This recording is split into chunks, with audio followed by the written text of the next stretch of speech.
Welcome to the third module, Share, Engage and Inspire in the short webinar on Create, Share and Inspire.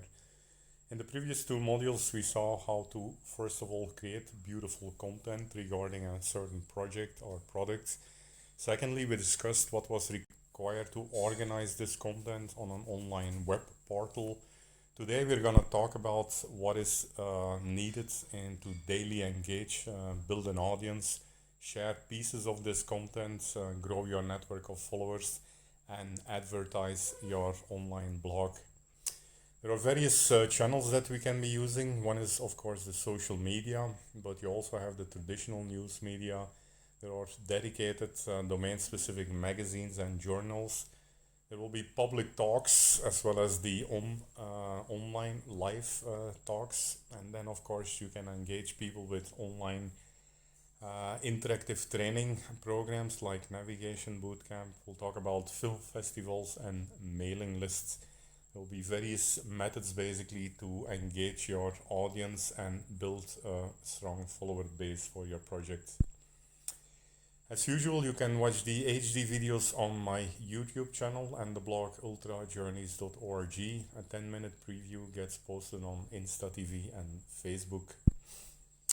My main channel on the social media of focus in recent times is Instagram.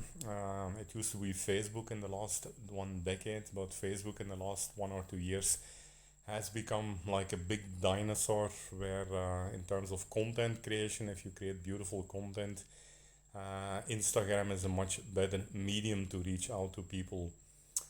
The key here is basically to daily engage your audience. Every day there should be one or more posts, beautiful set of basically content you share from your website, little pieces, a couple of photos, a couple of short videos, a small quote from a blog, and then of course linking the social media post back to your blog where people can find more information about the same, say, traverse that you did or the whole journey of which this traverse was a part. Over the recent years that I've used Instagram, I was able to build a fairly large following through this beautiful content, touching almost 30,000 followers now. Instagram is only for sharing pieces. You cannot use it for storing your content as the quality of anything on Instagram gets degraded. So either videos or photos have to be kept in high quality storage like Google Photos or YouTube, where the quality is not degraded.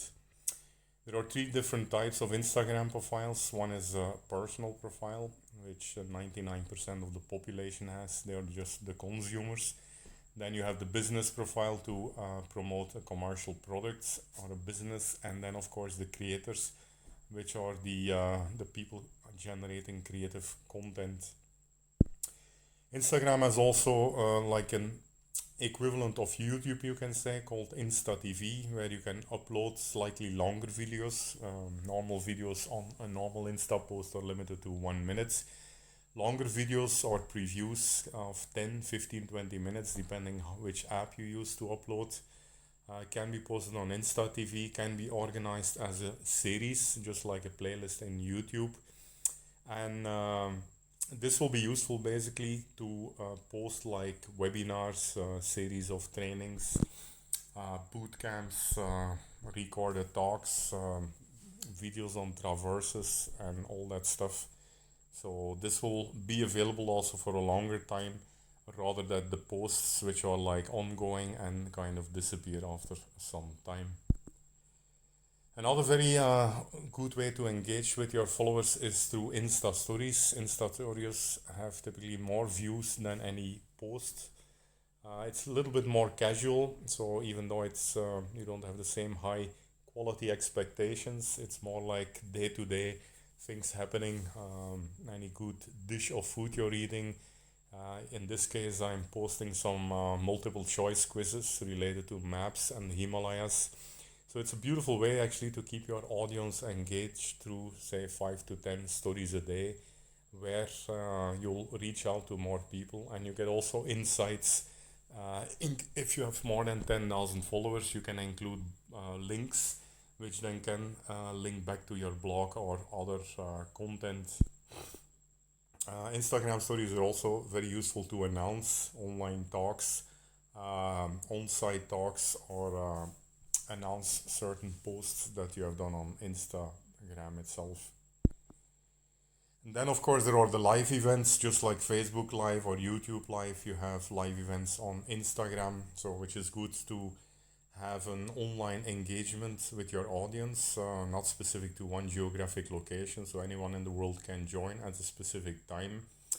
The only problem here is that you cannot record them, so they will not be future useful for future reference. You cannot record them or store them on your blog. It's just a one-time happening, which will disappear after 24 hours. And it's also a little lower quality. I mean, don't use Insta Live to present screens or presentations that you have prepared, because it's basically a video recording. It's not really a screen recording. For live presentations training, where you want to present your screen presentations, it's better to use tools like Zoom or Google Meets, which will have a good combination of screen recording and audio quality. They will also allow you to record the same, so that these training sessions can be posted on your blog for future reference. You can upload them on YouTube and then embed them in the blog. These sessions are quite useful. You can have a large audience here. You can interact with the audience. They can post questions. They can talk. You can have a Q&A session after the presentation, which makes it very interactive and very engaging for the people attending these online sessions. Coming to YouTube then, as I told in the previous channel on organizing content, YouTube is the preferred channel where you store all your video content.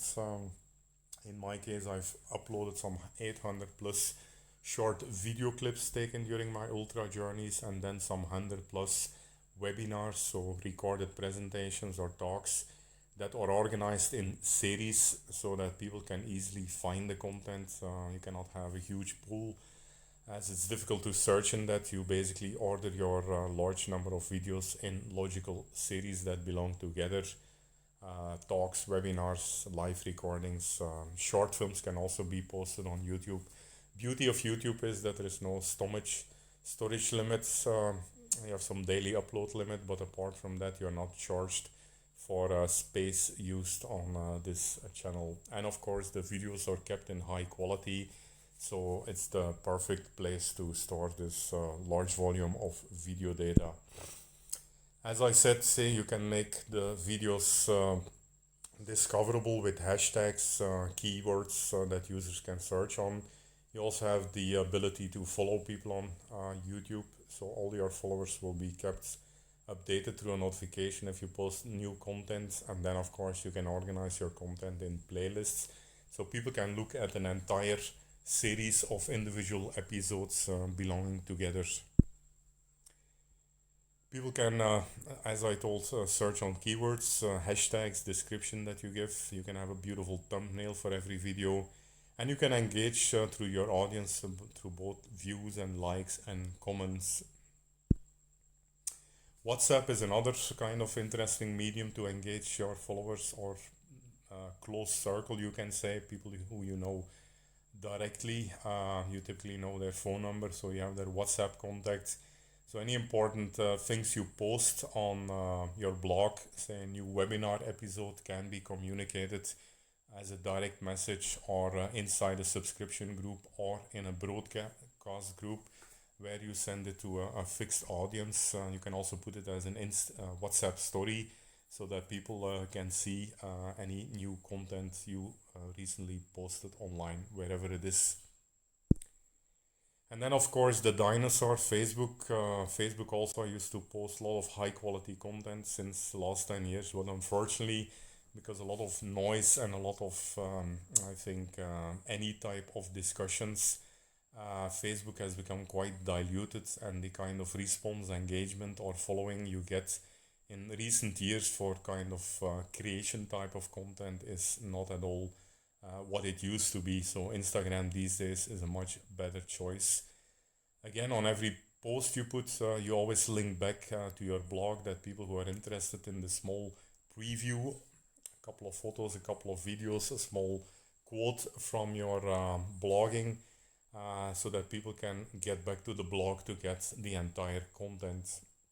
Nice thing with Facebook compared to Insta is of course that you can insert link, so people can either easily link to external content, which is not possible on Insta. Maps, any routing related data, passes, forts in the Sahyadris, campsites, stream crossings, shelters, anything important for hikers.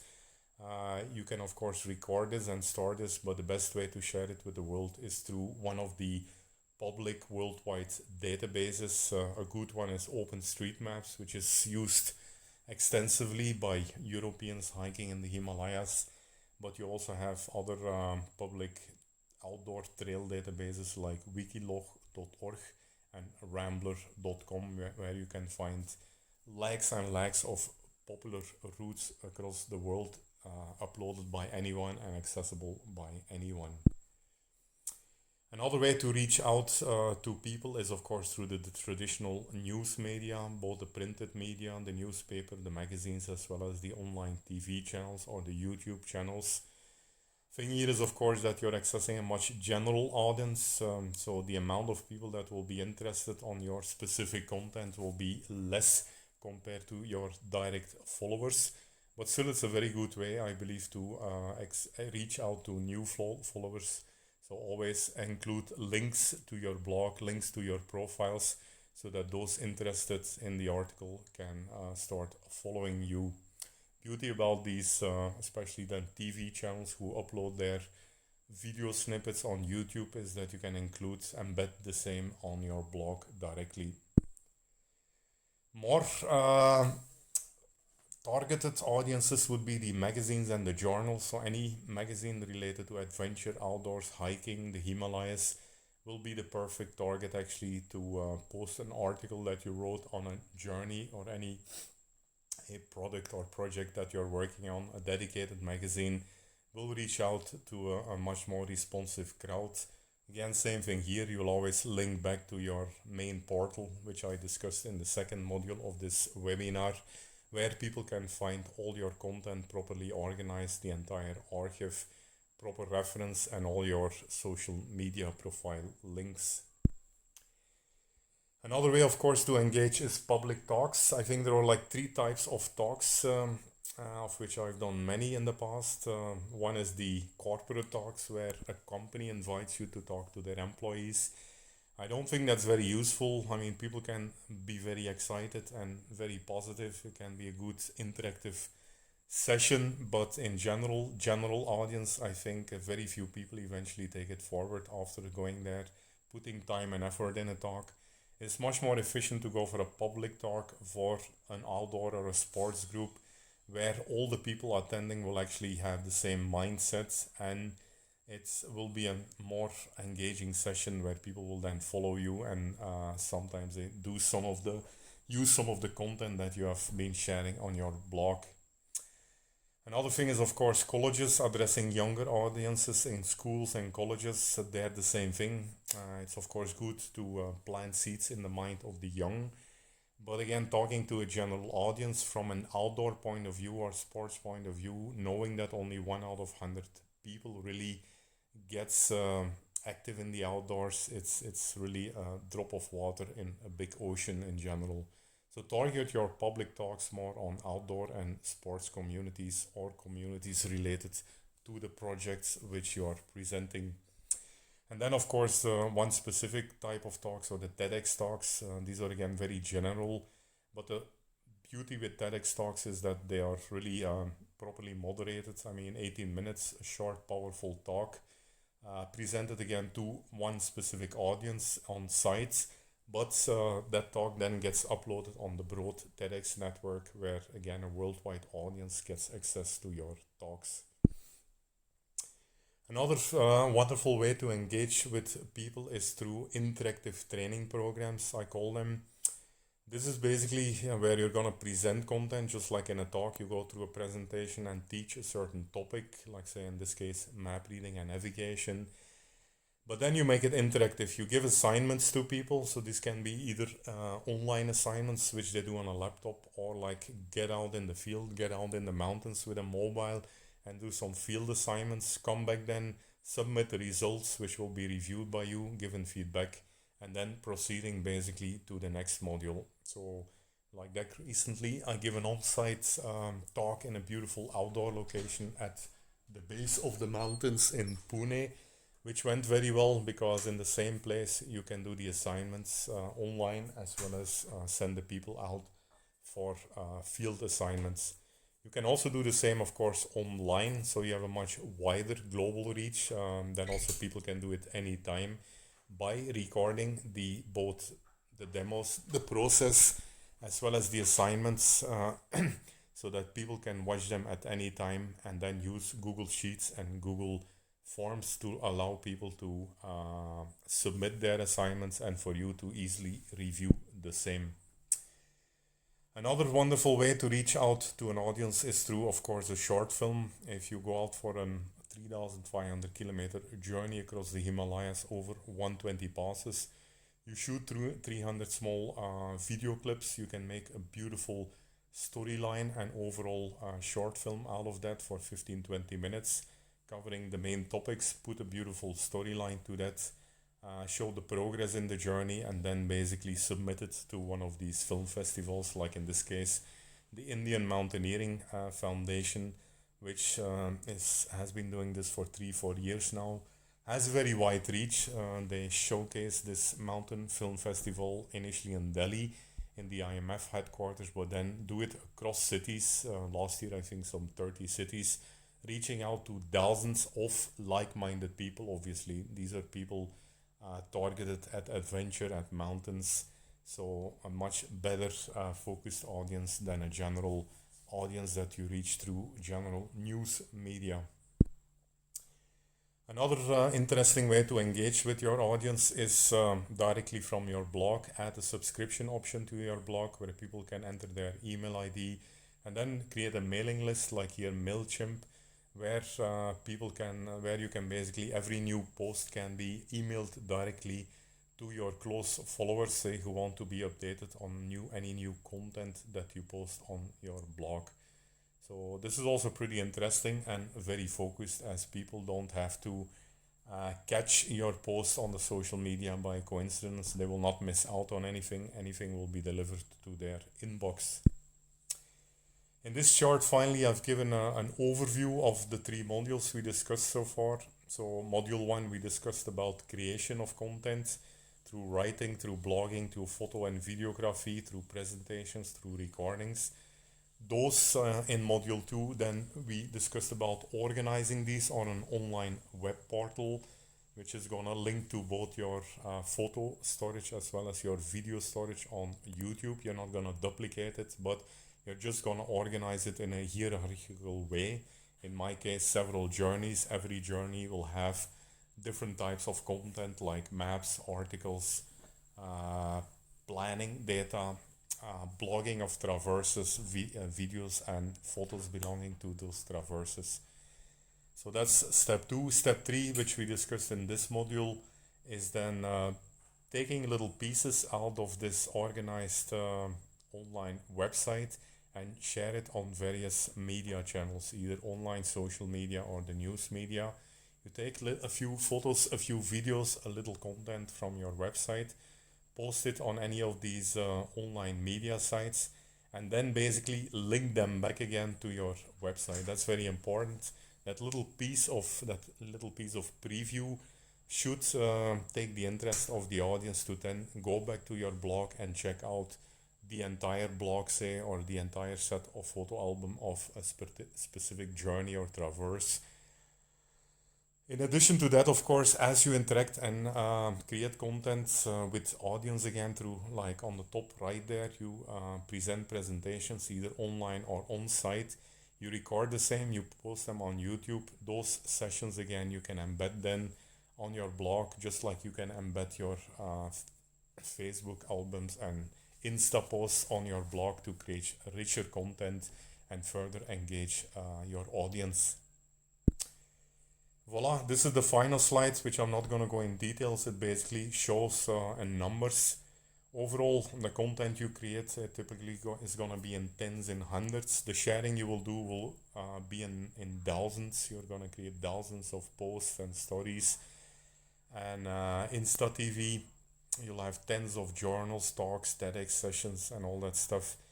And that's basically is gonna engage people in tens of thousands or even millions in terms of comments, and people visiting back your website, YouTube views, etc. over many years as people keep referring back to your content stores, your web channel, your YouTube channel, which will be available for years to come.